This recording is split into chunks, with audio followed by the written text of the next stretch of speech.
O Preço da Arrogância, a herdeira silenciosa.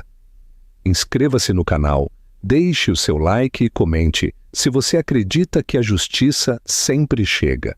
O martelo da vingança.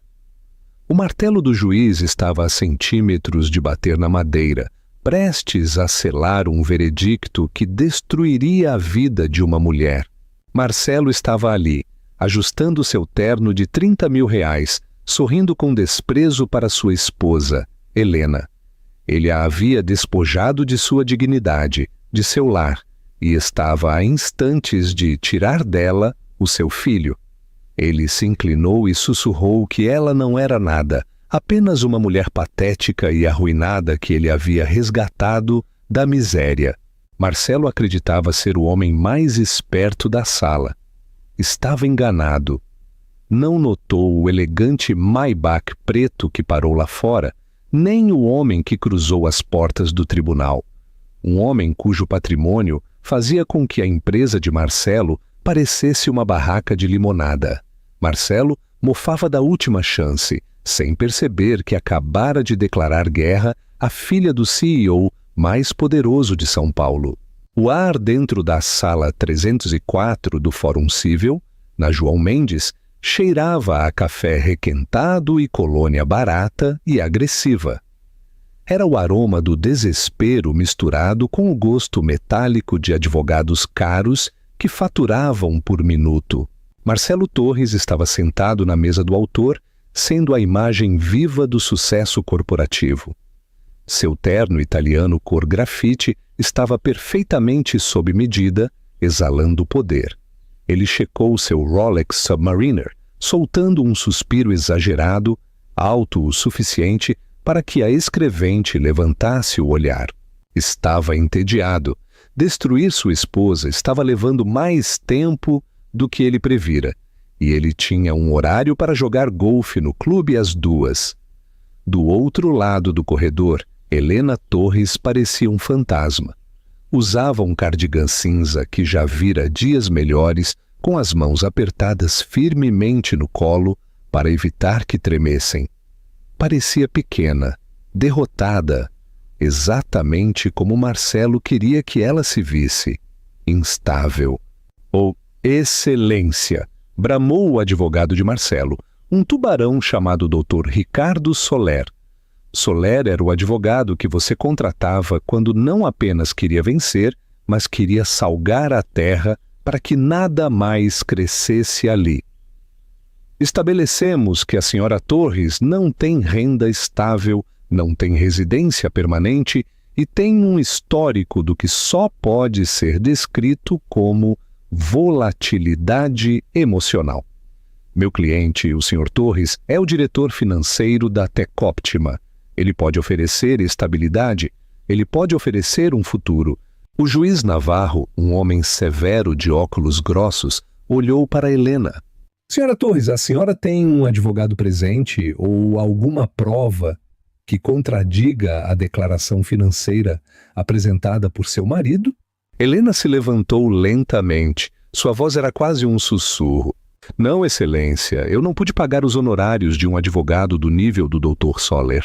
Marcelo disfarçou uma gargalhada com uma tosse. Inclinou-se, sussurrando para Soler. Olhe para ela, patética, vai chorar em 1 minuto.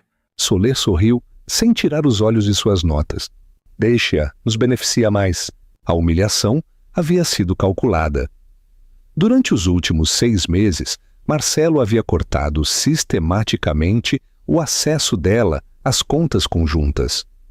Havia cancelado seus cartões de crédito enquanto ela estava no supermercado. Havia espalhado rumores em seu círculo social, o círculo no qual ele a introduzira de que ela estava bebendo de novo, que estava sofrendo um surto. Ele a isolara completamente.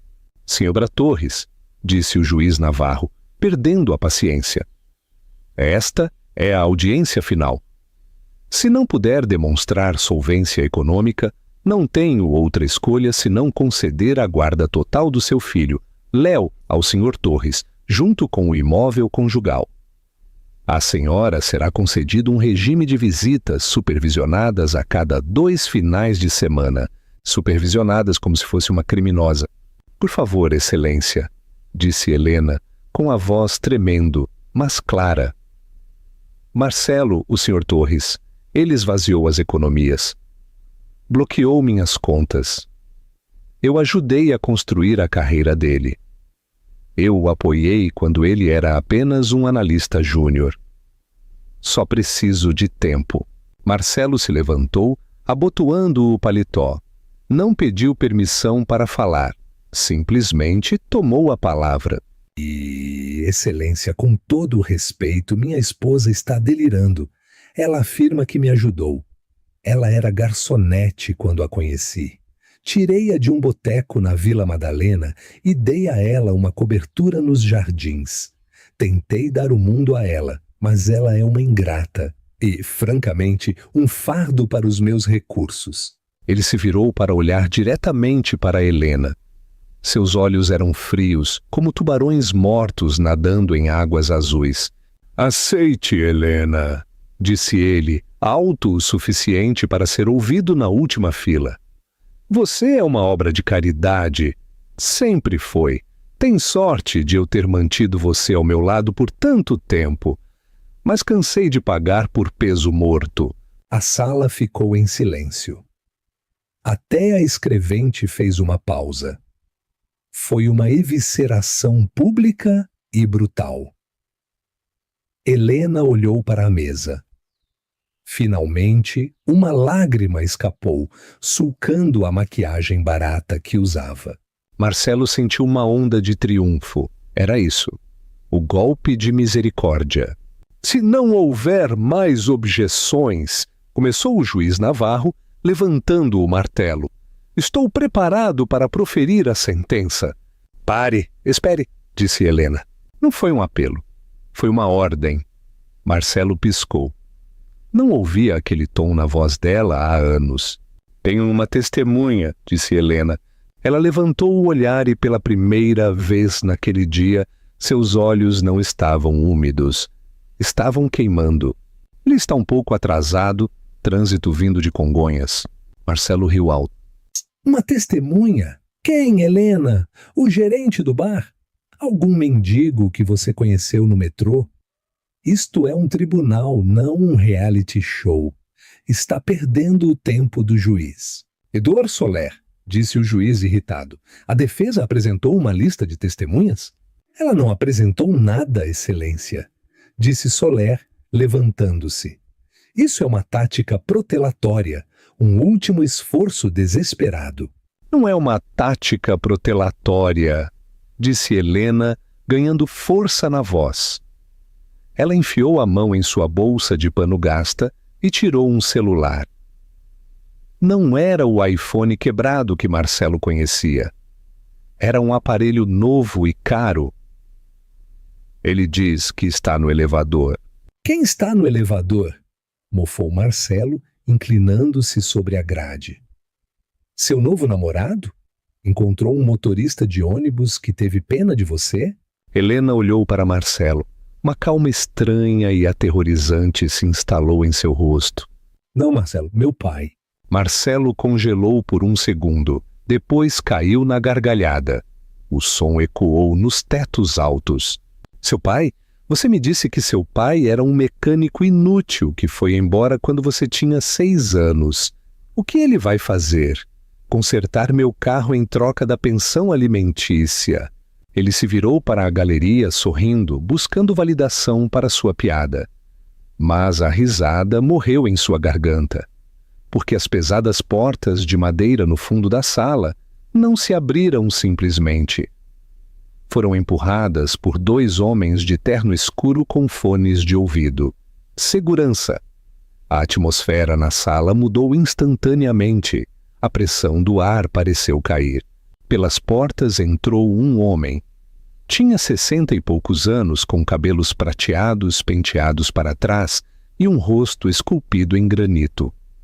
Usava um terno de 3 peças azul marinho que custava mais que o carro de Marcelo. Caminhava com uma bengala, não por fraqueza, mas como se a bengala fosse uma arma que ele ainda não decidira usar. O silêncio foi absoluto. O homem caminhou pelo corredor central, seus sapatos de luxo fazendo um clique rítmico no chão. Não olhou para o juiz. Não olhou para os advogados. Olhou apenas para Marcelo. Marcelo sentiu uma gota de suor escorrer por suas costas. Ele conhecia aquele rosto. Tinha visto aquele rosto na capa da Forbes Brasil. Tinha visto aquele rosto na Bloomberg todas as manhãs enquanto tomava seu café. Não, sussurrou Marcelo, a cor sumindo de seu rosto. Isso é impossível. O homem parou na grade que separava a galeria do tribunal. Olhou para o oficial de justiça, que se afastou instintivamente. O homem dirigiu o olhar para Helena. Sua expressão dura suavizou-se por uma fração de segundo. Quinto atraso, querida. O jato teve um pequeno problema para pousar em Congonhas. Ele se virou para o juiz. Alexandre Albuquerque, anunciou o homem, sua voz um barítono profundo que vibrava no peito. CEO do Grupo Albuquerque e pai de Helena. O nome Albuquerque flutuou no ar como fumaça após uma explosão. O juiz Navarro, que estava prestes a descartar o pedido de Helena um minuto antes, empertigou-se. Ajustou os óculos, sua atitude mudando de irritação para um respeito aterrorizado. Todos no sistema jurídico de São Paulo sabiam quem era Alexandre Albuquerque. Não era apenas rico, era poderoso. Era dono de linhas logísticas, patentes farmacêuticas e metade dos imóveis comerciais da Avenida Paulista. Marcelo sentiu as pernas fraquejarem. Agarrou-se à beira da mesa. Isso é uma brincadeira, balbuciou Marcelo, a voz falhando. Isso é um ator. Helena contratou um ator. Alexandre Albuquerque nem sequer reconheceu que Marcelo havia falado. Abriu a pequena porta e caminhou até a mesa da ré, parando ao lado da filha. Pôs a mão no ombro dela. Doutor Soler, disse o juiz Navarro, a voz surpreendentemente cortês. O senhor estava ciente da filiação da senhora Torres? Ricardo Soler estava pálido. Folheava seus arquivos freneticamente. Não, excelência, isso nunca foi revelado durante o processo. Objetamos a esta testemunha surpresa. Ainda não sou uma testemunha, disse Alexandre com frieza. Sou simplesmente um observador. No entanto, trouxe minha própria representação legal. Do fundo da sala entraram mais 3 pessoas. Não pareciam advogados de defensoria pública, pareciam predadores. A mulher que os liderava foi reconhecida instantaneamente por Soler. Era Rebeca Hierro, a sócia-diretora do maior escritório de litígios do país, a advogada mais temida do Brasil. Soler deixou cair a caneta. Ele era um tubarão, sim, mas Rebeca Hierro era a orca que comia tubarões por diversão. Excelência! Disse Rebeca Hierro, caminhando à frente, seus saltos fazendo um estalo rápido e agudo. Estamos apresentando uma moção imediata para intervir. Também estamos apresentando uma moção para descartar a declaração financeira apresentada pelo senhor Torres, por motivos de perjúrio, fraude e má gestão. O que você faria se descobrisse que seu parceiro, a quem você apoiou, esteve mentindo sobre quem você é? Deixe sua opinião nos comentários. Má gestão? Gritou Marcelo. Você não pode simplesmente entrar aqui e me acusar de crimes. Sou o diretor financeiro da Tecóptima. Alexandre Albuquerque finalmente se virou para olhar para o genro. O olhar era de puro e filtrado nojo. Tecóptima, disse Alexandre, saboreando as palavras como se fossem leite azedo. Uma empresa de software de logística de médio porte. Diga-me, Marcelo, quem você acha que é o dono da holding que adquiriu a Tecóptima há 3 anos? Marcelo piscou. Foi uma firma de private equity, o Grupo Orion. E quem você acha que é o dono do Grupo Orion? Perguntou Alexandre em voz baixa. Marcelo ficou olhando fixamente. Os pontos não se conectavam. Seu cérebro se recusava a aceitar a realidade. Eu, disse Alexandre. Comprei sua empresa há 3 anos, Marcelo, especificamente para poder vigiar o homem que se casou com minha filha contra a minha vontade. A sala arfou. Você é o dono da minha empresa, sussurrou Marcelo. Ou o dono do prédio onde você trabalha, continuou Alexandre, aproximando-se. Sou o dono dos servidores onde seus dados são armazenados. E sou o dono da firma de auditoria forense que esteve auditando seus livros nas últimas 48 horas. Helena finalmente falou. Levantou-se, abandonando a aparência de vítima. Olhou para Marcelo e pela primeira vez ele viu a semelhança. Ela tinha o maxilar do pai. Eu te disse, Marcelo, disse Helena em voz baixa. Eu te disse que dinheiro não importava para mim. Eu te disse que queria uma vida simples. Deixei o mundo do meu pai porque queria ser amada por ser eu mesma, não pelo sobrenome Albuquerque. Pensei que você fosse diferente. Pensei que você fosse um homem trabalhador que me amava. Eu te amo, gritou Marcelo em pânico. Olhou ao redor da sala, percebendo que seus aliados haviam desaparecido. Soler estava se distanciando fisicamente, afastando a cadeira. Você amava a ideia de me controlar, corrigiu Helena. Amava me fazer sentir pequena para que você pudesse se sentir grande. Você zombou de mim por cortar cupons de desconto. Zombou de mim por querer economizar. Chamou-me de plebeia. Ela deu um passo em direção a ele. Você não sabia que cada vez que me chamava de inútil, eu estava assinando seus bônus trimestrais sob um pseudônimo. Não sabia que o investidor que salvou seu emprego no ano passado fui eu. Marcelo sentiu a sala girar. Havia tratado a herdeira do Grupo Albuquerque como uma serva. Havia enganado, manipulado e tentado deixá-la na miséria. Excelência, interrompeu Rebeca Hierro. Temos provas de que o Sr. Torres esteve desviando fundos da empresa, fundos que, em última instância, pertencem ao fundo familiar Albuquerque, para uma conta offshore. Uma conta listada em nome de... Ela checou suas notas. Uma certa senhorita Jéssica Molina. A cor desapareceu completamente do rosto de Marcelo. Jéssica, sua amante. Isso é mentira! Gritou Marcelo. Essa é informação privilegiada. Não é privilegiada quando é roubo, Sr. Torres, rebateu o juiz Navarro.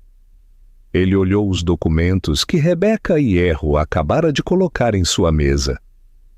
Suas sobrancelhas se ergueram. Estas são quantias substanciais. 10 milhões de reais. Roubados da empresa que eu possuo para pagar o apartamento da mulher com quem o senhor está saindo, enquanto tenta tirar meu neto da mãe porque ela não pode sustentá-lo, disse Alexandre Albuquerque. Ele se inclinou, sua voz baixando para um rosnado aterrador. Você queria uma briga, Marcelo? Queria esmagar as pessoas pequenas? Bem, parabéns. Finalmente escolheu uma briga com alguém do seu tamanho. Quero um recesso! Gritou Marcelo, olhando para Soler. Faça alguma coisa. Ricardo Soler se levantou, fechando sua maleta. Excelência, gostaria de solicitar um recesso para consultar meu cliente sobre estas novas acusações criminais. E também gostaria de declarar formalmente que desconhecia qualquer má gestão. Sente-se, Dr. Soler, ordenou o juiz. Ninguém vai a lugar nenhum. Oficiais, tranquem as portas. Marcelo olhou para a saída. Os 2 homens grandes que entraram com Alexandre estavam lá, de braços cruzados. Helena olhou para o pai. Pai, eu não queria que fosse assim. Alexandre pegou a mão dela. Eu sei, Heleninha, você queria provar que podia vencer sozinha, e você provou, você sobreviveu a ele, mas não se combate uma praga com bondade, querida. Combate-se com fogo. Alexandre se virou para o juiz. Excelência, antes que decida sobre a guarda, há mais uma coisa que deve saber: o acordo pré-nupcial que Marcelo forçou Helena a assinar. Aquele que dá tudo a ele. A cabeça de Marcelo levantou-se de golpe. Aquele acordo era sua rede de segurança. Era inquebrável. O que tem ele? Cuspiu Marcelo. É válido. Ela assinou. Ela assinou. Sorriu Alexandre com um sorriso de tubarão. Mas assinou como Helena Torres. No entanto, no momento da assinatura, legalmente, seu nome ainda era Helena Albuquerque. E sob os estatutos do Fundo Familiar Albuquerque, do qual ela é beneficiária, qualquer contrato que envolva seus ativos deve ser referendado pelo fiduciário principal. Alexandre bateu no chão com sua bengala. Eu nunca assinei. O que significa, Marcelo, que esse pré-nupcial não vale o papel em que foi impresso? O que significa, Marcelo, que minha filha tem direito a 50% de tudo o que você tem, incluindo o dinheiro que você roubou? Marcelo desabou em sua cadeira. O silêncio na sala era ensurdecedor. Ele havia mofado da última chance de sua esposa. Agora estava vendo seu próprio fim, mas o pesadelo estava apenas começando, porque as portas se abriram novamente, e desta vez não era um advogado. Era a polícia. Os 2 agentes que entraram não eram patrulheiros comuns. Usavam os distintivos dourados da Delegacia de Crimes Financeiros. Liderando-os estava o delegado Tomás Bravo, um homem que parecia ter visto todas as variedades de criminosos de colarinho branco que São Paulo tinha a oferecer, e não estava impressionado com nenhum deles. Marcelo Torres? Perguntou Bravo, embora não fosse realmente uma pergunta. Levantou um mandado. O senhor está preso por fraude eletrônica, furto qualificado e lavagem de dinheiro corporativo. Marcelo ficou congelado. Seu cérebro estava falhando, tentando reconciliar a realidade de sua manhã. Café, terno, planos de golfe, com a realidade deste momento. Isso é loucura, disparou Marcelo, recuando até que suas pernas batessem na cadeira. Não podem me prender aqui. Este é um procedimento cível. Juiz, diga a eles. O juiz Navarro olhou de cima, fechando lentamente a pasta à sua frente. Senhor Torres, os mandados criminais anulam as audiências cíveis. Se cometeu crimes dentro da minha jurisdição, os oficiais da corte ajudarão os detetives. E não cometi crime nenhum, gritou Marcelo, sua voz quebrando em um gemido agudo. Apontou um dedo trêmulo para Alexandre Albuquerque. É ele! Ele está fazendo isso. Está me armando porque não gosta de mim. Alexandre não se moveu. Ficou ao lado de Helena como uma estátua, as mãos apoiadas na cabeça de sua bengala. Olhou para Marcelo com uma mistura de pena e tédio. Ai, senhor Torres! Disse o delegado Bravo, cruzando a grade. Tirou um par de algemas do cinto. O metal fez um clique sinistro. Temos os registros bancários, temos os registros de IP do seu servidor privado e temos o depoimento de sua associada, a senhora Jéssica Molina. Marcelo parou de respirar. Jéssica foi detida há 1 hora no aeroporto de Guarulhos, disse Bravo, girando Marcelo e puxando bruscamente seus braços para trás das costas. Estava tentando embarcar em um voo para Nice com uma mala cheia de títulos ao portador. Estava muito ansiosa para fazer um acordo. A sala observou em silêncio, atônito, enquanto o aço frio se fechava ao redor dos pulsos de Marcelo. O homem que entrara agindo como um rei agora estava encurvado, seu paletó caro amarrotado desajeitadamente. Ricardo! gritou Marcelo para seu advogado. Faça alguma coisa! Pare-os! Ricardo Soler já estava fechando sua maleta. Não olhou para Marcelo, olhou para Rebeca e Hierro. Estou me retirando como advogado, com efeito imediato. Não posso representar um cliente que financia sua defesa com capital roubado. Covarde! Gritou Marcelo enquanto os policiais o empurravam para o corredor. Eu te paguei! Com o meu dinheiro, corrigiu Alexandre calmamente. Enquanto Marcelo era levado, passou por Helena. Ele parou, forçando os policiais a uma pausa. Olhou para ela. Seus olhos selvagens buscavam a mulher fraca que ele intimidara por anos. Buscava a Helena que se desculpava quando ele derramava sua bebida. Helena! Ofegou ele. Helena, diga a eles para pararem. Pense no Léo. Você não quer o pai dele na prisão. Por favor, eu posso consertar isso. Podemos conversar.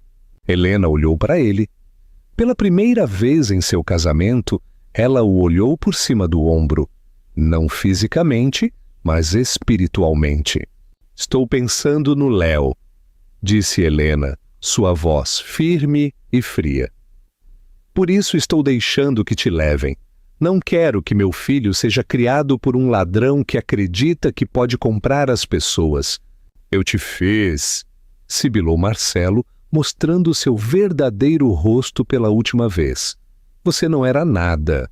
Eu era feliz, disse Helena, e agora serei novamente.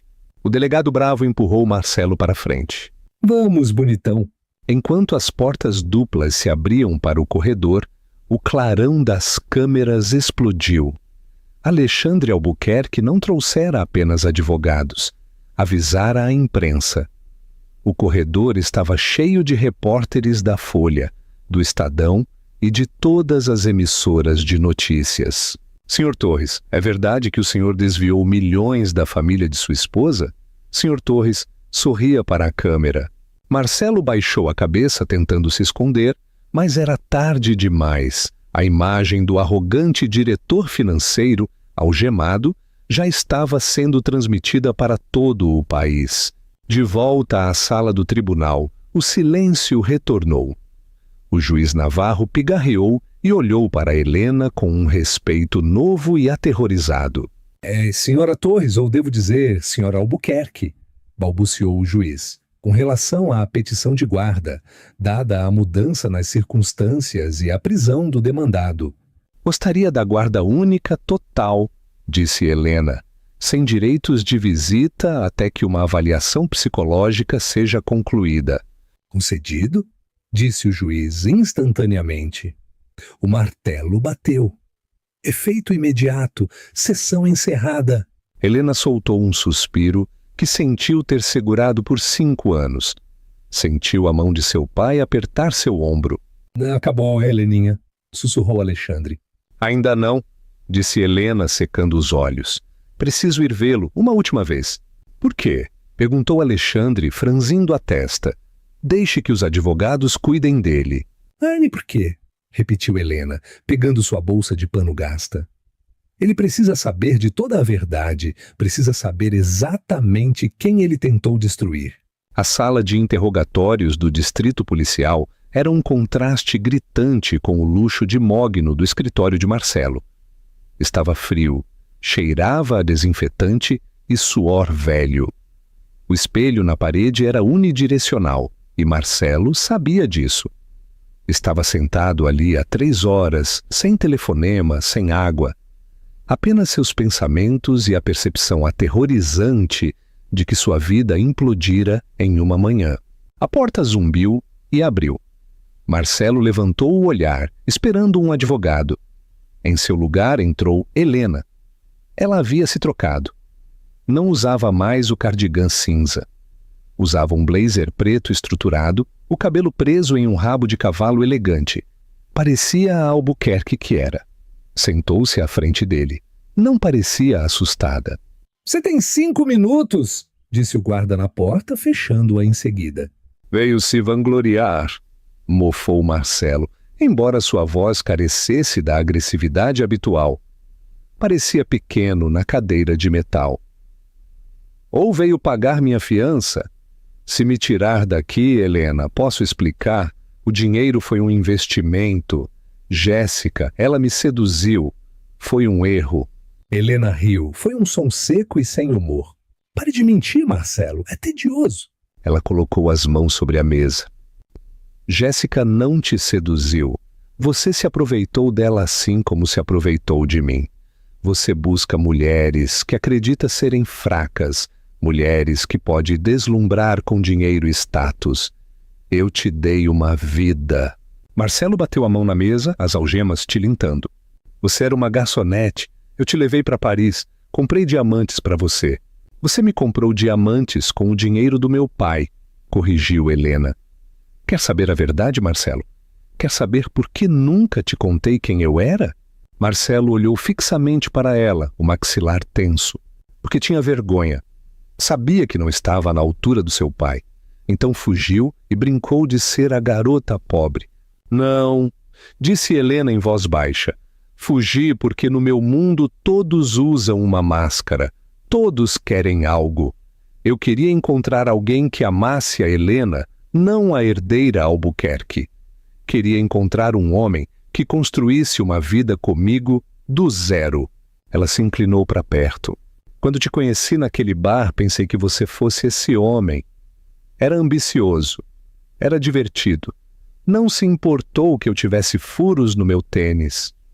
Me apaixonei por você, Marcelo.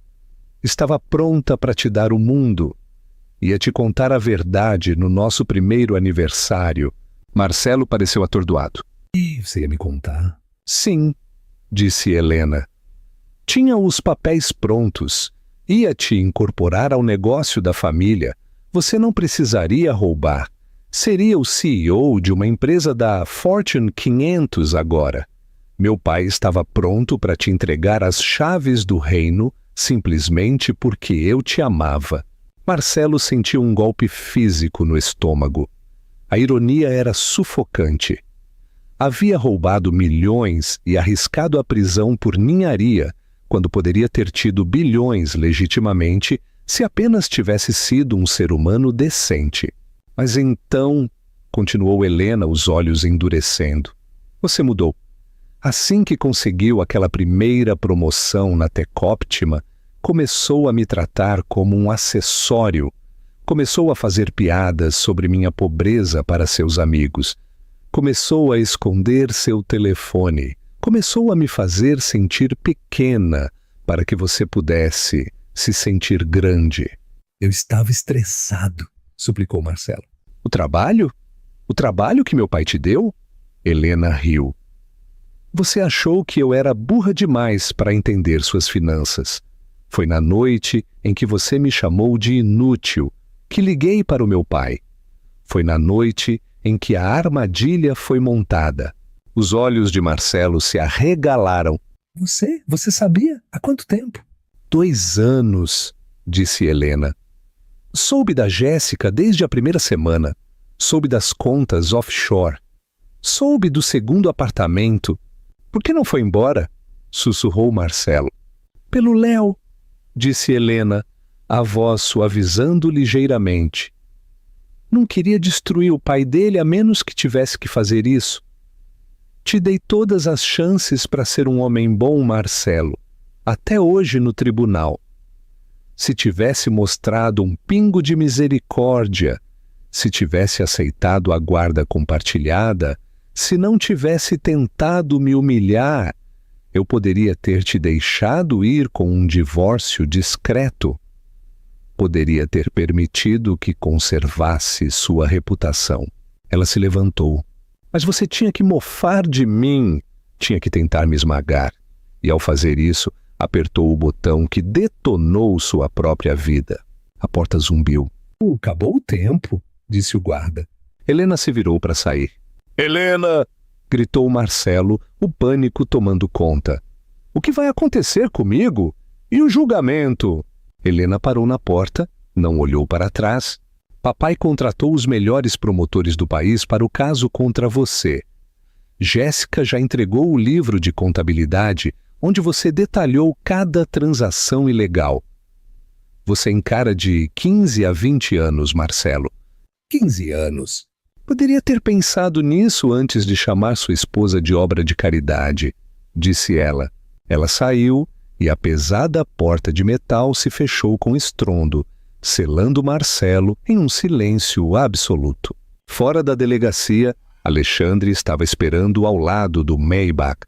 Abriu a porta para ela. Conseguiu o que precisava? Perguntou suavemente. Helena respirou fundo o ar fresco da cidade. Pela primeira vez em anos, o ar não parecia pesado. Parecia uma possibilidade. Dai sim, disse ela. Terminei com o passado. Bom, disse Alexandre apontando para o carro. Por que temos uma reunião? O conselho da Tecóptima se reúne em 1 hora. Por que precisam de mim lá? Perguntou Helena confusa. Alexandre sorriu, um sorriso genuíno e caloroso.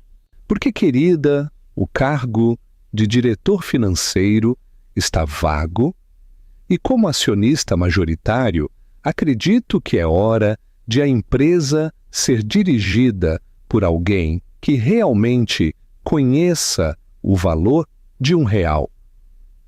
Alguém que começou de baixo, em um bar. Helena olhou para o pai, depois para o horizonte de São Paulo. Percebeu que não era mais apenas uma sobrevivente, era uma Albuquerque. Vou precisar de um terno novo, disse ela. Alexandre riu. Acho que podemos pagar por isso. Enquanto o carro se afastava, o telefone de Helena vibrou. Era um SMS de um número desconhecido. Ela abriu. Era uma foto granulada tirada do outro lado da rua da delegacia. Mostrava Helena entrando no Maybach. O texto dizia: ele pode estar preso, mas você ainda nos deve. A dívida não desaparece com o marido. Helena franziu a testa. Tudo bem? Perguntou Alexandre. Helena bloqueou o telefone rapidamente. Sim, só spam. Mas seu coração martelava. Marcelo não estava apenas roubando dinheiro para uma amante. Estava roubando para pagar alguém mais, alguém perigoso. A guerra não havia acabado, só havia mudado de campo de batalha. A sala de reuniões da Tecóptima ficava no 40º andar, oferecendo uma vista panorâmica da Marginal Pinheiros. Era uma vista que Marcelo postava no Instagram com legendas como trabalhando duro e construindo impérios. Agora, Helena sentava-se à cabeceira da mesa. Os 12 membros do conselho que riam das piadas de Marcelo sobre sua esposa plebeia, agora não ousavam olhá-la nos olhos. Vamos deixar uma coisa clara, disse Helena, sua voz cortando o silêncio. Não estou aqui porque meu sobrenome é Albuquerque. Estou aqui porque o diretor anterior tratou esta empresa como seu cofrinho pessoal. E, francamente, olhando os relatórios, a maioria de vocês permitiu que ele fizesse isto. Que um homem careca, VP de operações, chamado Gregório, pigarreou. Senhora Albuquerque, não estávamos cientes das atividades ilícitas. Ele era muito cauteloso. Foi negligência, Gregório, rebateu Helena, jogando um arquivo na mesa. Ele gastou R$50 mil em uma viagem de consultoria para Ibiza. Você assinou a aprovação. Ou você foi cúmplice ou foi preguiçoso. Gregório ficou vermelho como sua gravata. Yashi, estamos congelando todos os bônus executivos, anunciou Helena. Faremos uma auditoria forense em cada departamento. Se estiverem limpos, não tem com o que se preocupar. Se não estiverem... Ela olhou para a porta onde estavam os seguranças. A saída é por ali e a delegacia fica a 3 quarteirões. A reunião terminou em um turbilhão de murmúrios nervosos. Quando a sala esvaziou, Alexandre entrou. Você os manejou bem, disse ele. Tem a fibra de sua mãe. Senti que ia vomitar, admitiu Helena, sua fachada caindo por um momento. Pai, o SMS que recebi? Estamos rastreando? Homens desesperados pedem emprestado a gente perigosa. Redobrei a segurança na escola do Léo. Ninguém chega perto dele. Encontrei algo mais, disse Helena, abrindo o laptop. Estava olhando os arquivos ocultos de Marcelo. Adivinhei a senha. Era milionário. Olhe esta planilha intitulada Conta Vaidade. Alexandre pôs os óculos, franziu a testa. Estes não são saques, Helena. São depósitos massivos. 500 mil, 1 milhão. Depósitos em dinheiro em empresas de fachada. Marcelo não estava apenas roubando para gastar, sussurrou Helena. Estava lavando dinheiro. Usava a rede logística da empresa para mover algo mais. Alexandre empalideceu. Isso não é desvio, Helena. É lavagem de dinheiro. Marcelo estava limpando caixa para um sindicato do crime. Justo então a recepção tocou o interfone. A voz da secretária tremia. Senhora Albuquerque, há um entregador aqui com um pacote pessoal para a senhora. Não o deixe entrar, ordenou Alexandre. Deixe na recepção e mande-o embora. Helena e Alexandre trocaram um olhar. Alexandre sinalizou para seu chefe de segurança, um ex-militar chamado Cadu. Verifique o pacote? 5 minutos depois, Cadu entrou com um envelope pardo. Foi escaneado, sem explosivos, só fotos. Helena abriu com mãos trêmulas. A primeira foto era de Marcelo no pátio da prisão. Estava no chão, o rosto ensanguentado e o braço em um ângulo anormal. Fora espancado quase até a morte. A segunda foto fez o sangue de Helena congelar. Era uma foto de Léo, tirada hoje no parquinho da escola. Ao fundo, circulado com caneta vermelha, havia um homem com um cronômetro. No verso da foto, uma letra elegante dizia: Os juros estão subindo, senhora Torres. Seu marido perdeu nosso inventário. Você tem 48 horas para repor o valor de 20 milhões de reais ou cobraremos a garantia. O menino parece rápido, mas ninguém corre mais que uma bala. Helena deixou cair a foto. Estão vigiando o Léo. Alexandre bateu com a bengala.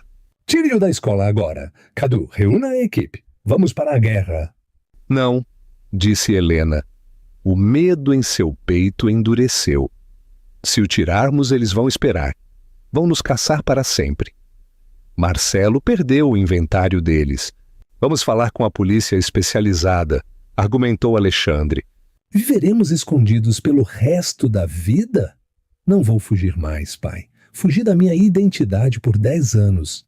Ela pegou a foto de Marcelo. Vou pagar a eles. Absolutamente não, rugiu Alexandre. Não negociamos com criminosos. Não estou negociando, disse Helena, os olhos faiscando. Estou comprando uma reunião. A reunião foi marcada para meia-noite em um terminal de cargas no Porto de Santos. Era clichê, sinistro e exatamente onde quem opera nas sombras se sente confortável. Alexandre proibira, mas Helena prevalecera. A equipe de segurança de Alexandre estava posicionada nas sombras dos contêineres, armada. Um drone voava silenciosamente a 60 metros. Helena estava sob uma luz fraca, segurando uma maleta pesada. O vento do mar açoitava seu cabelo. Usava um sobretudo, mas por baixo estava com um microfone, transmitindo para a delegacia de elite que Alexandre acionara como backup. À 00:01, um SUV preto saiu da escuridão. 2 homens saíram, seguidos por um homem que não parecia um capanga, mas um banqueiro. Usava um casaco de lã e um cachecol impecável. Era Gabriel Cruz, um fixador de alto nível para sindicatos internacionais. Cruz sorriu. Senhora Torres? Ou é senhora Albuquerque agora? Difícil acompanhar os tabloides. É Albuquerque, disse Helena. Tenho o seu dinheiro. Ela jogou a maleta no pavimento molhado. Um dos capangas abriu. Estava cheia de notas de 100 reais. 5 milhões de reais. É tudo o que tenho em espécie agora, disse Helena. Cruz riu, nem olhou para o dinheiro. Você não entende, Helena. Os 5 milhões eram o mínimo. Mas Marcelo nos causou inconveniência. Ele devia usar os caminhões para mover microchips roubados da Alemanha. Foi preso antes que os caminhões movessem. A polícia apreendeu tudo. Perdemos 20 milhões. Os 5 são apenas o sinal. Cruz deu um passo à frente. Mas seu pai tem o dinheiro e você tem acesso às rotas marítimas do Grupo Albuquerque. Aqui está o novo trato. Você é a CEO da Tecoptima. Usará sua empresa para ser nossa rede de transporte. Se fizer isso, a dívida é perdoada. Se não, ele mostrou um vídeo ao vivo no celular. Era uma câmera apontada para a janela da cobertura de seu pai. Podemos te tocar em qualquer lugar. Temos gente dentro do seu prédio, dentro da sua segurança. Helena sentiu um calafrio. Dentro da segurança? Se eu concordar, como sei que não pedirão mais? Não sabe? Sorriu Cruz. Essa é a beleza da parceria. Helena precisava que ele confessasse no microfone. Então admite, usavam o Marcelo para tráfico e agora me extorquem para fazer o mesmo. O sorriso de Cruz sumiu. Ele olhou ao redor. Perguntas muito específicas, Helena, quase como se usasse um microfone. O ar mudou. Os capangas levaram à mão as jaquetas. Verifiquem-na, ordenou Cruz. Polícia! Ecoou uma voz por um alto-falante.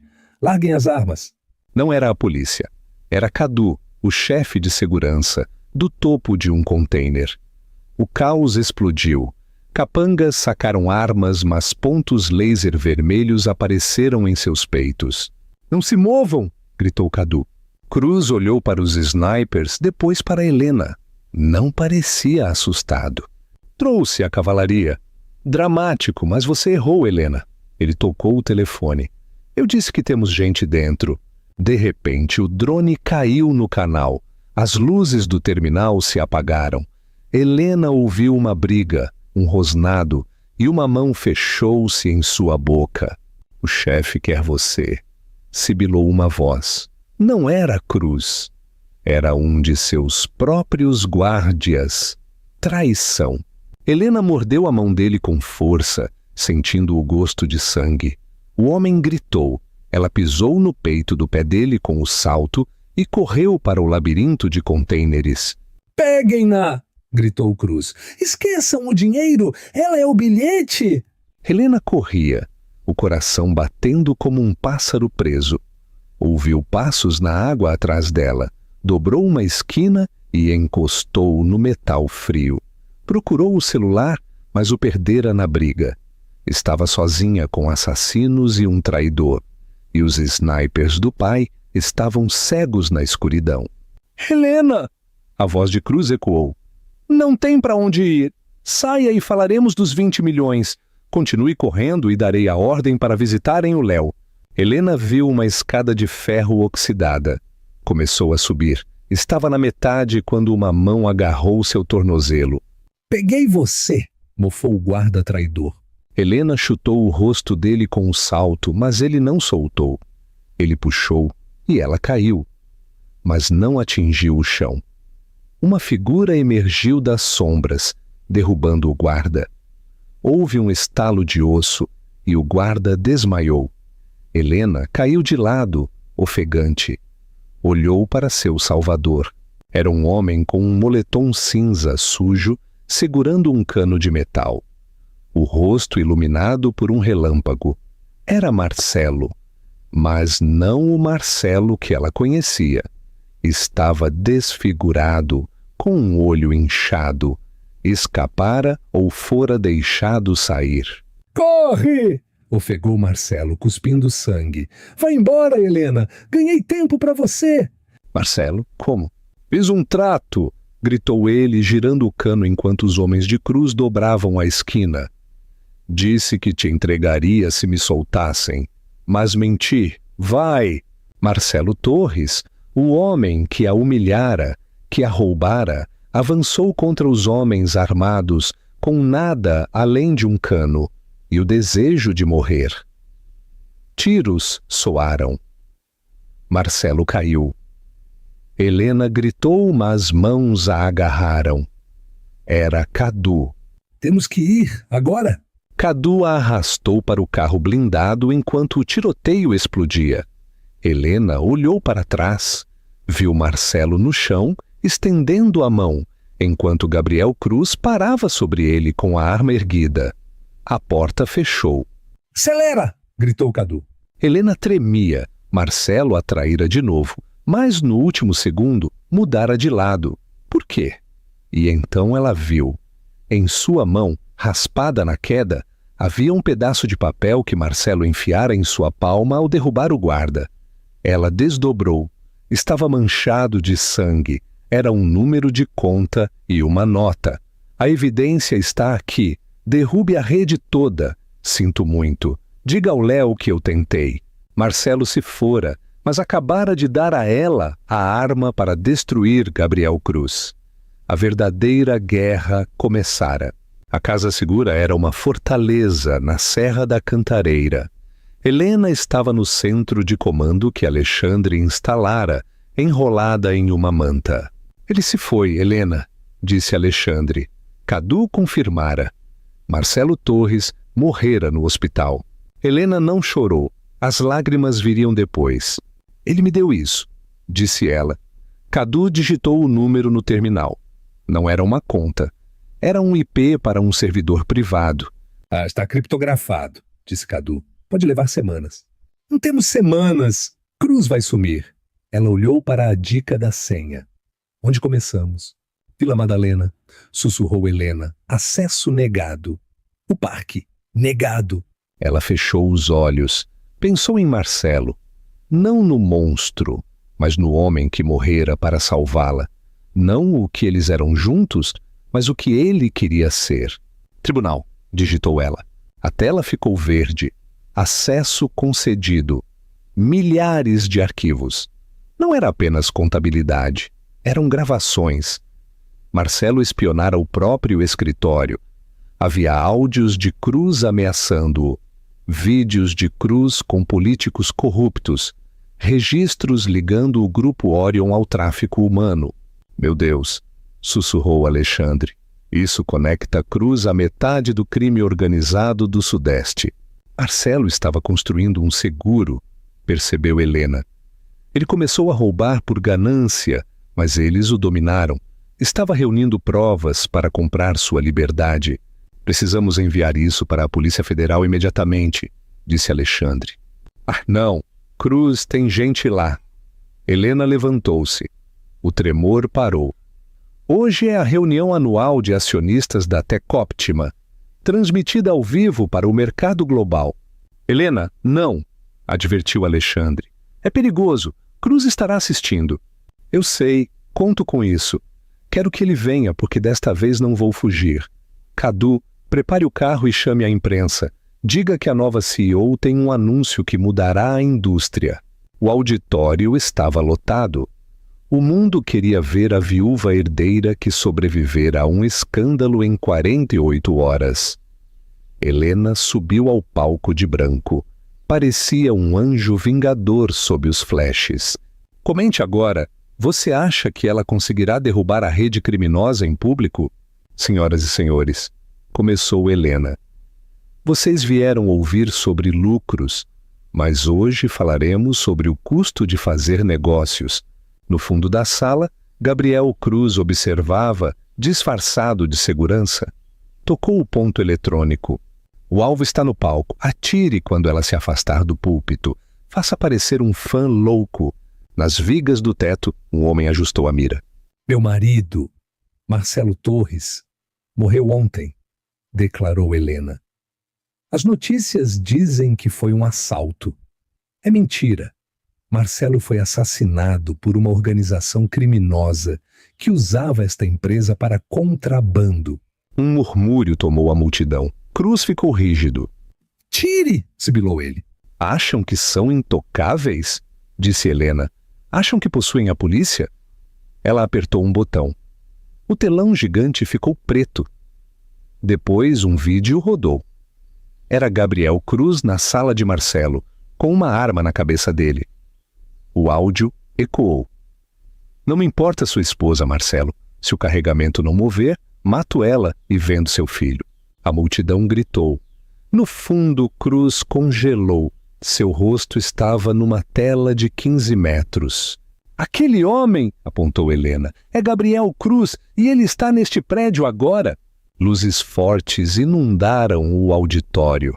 Das cortinas não saíram seguranças particulares. mas o choque da polícia civil. Alexandre pedira um favor ao alto escalão. Largue a arma! Um holofote cegou o sniper no teto. Outro varreu o fundo da sala, parando em cruz. Ele tentou correr, mas as portas estavam bloqueadas por Cadu. Vai a algum lugar? Perguntou Cadu. Cruz foi derrubado por 3 oficiais. Enquanto era levado, olhou para Helena. Ela não piscou. Viu a ameaça ser extinta. O caos reinava, mas Helena ficou imóvel. Olhou para a primeira fila, onde o pai segurava a mão de Léo. Léo estava seguro. Até Cóptima está sob nova direção, disse ela ao microfone. Estamos fechados para a limpeza. O cemitério estava calmo. Helena segurava a mão de Léo diante da lápide de Marcelo Torres. O papai realmente nos salvou? Perguntou o menino. Helena olhou para a pedra. Pensou na crueldade e no roubo. Mas pensou no homem do moletom, lutando para que ela pudesse subir aquela escada. Pensou na nota de papel que salvara o futuro deles. Marcelo fora um vilão, mas nos segundos finais escolhera ser pai. Sim, Léo, disse Helena. Ele cometeu muitos erros, mas no fim nos salvou. Ela colocou uma rosa branca na pedra e deu as costas ao passado. Um Maybach preto esperava. Helena ajudou o filho a entrar e olhou para o horizonte. Entrara naquela cidade como garçonete. Sobrevivera como vítima. Agora era a dona dela. O motor ronronou e eles partiram em direção à luz. Conclusão: a arrogância de um homem foi sua ruína, e o silêncio de uma mulher ocultou um poder inesperado. Helena provou que a força não é o quanto você grita, mas o que você faz para proteger quem ama. Marcelo aprendeu tarde demais que, ao encurralar alguém, é bom ter certeza de que essa pessoa não tem um pai bilionário e uma espinha dorsal de aço esperando nas sombras. Não esqueça de se inscrever no canal e ativar o sininho. Se gostou desta história de justiça, deixe seu like e seu comentário. Obrigado por assistir e até a próxima história.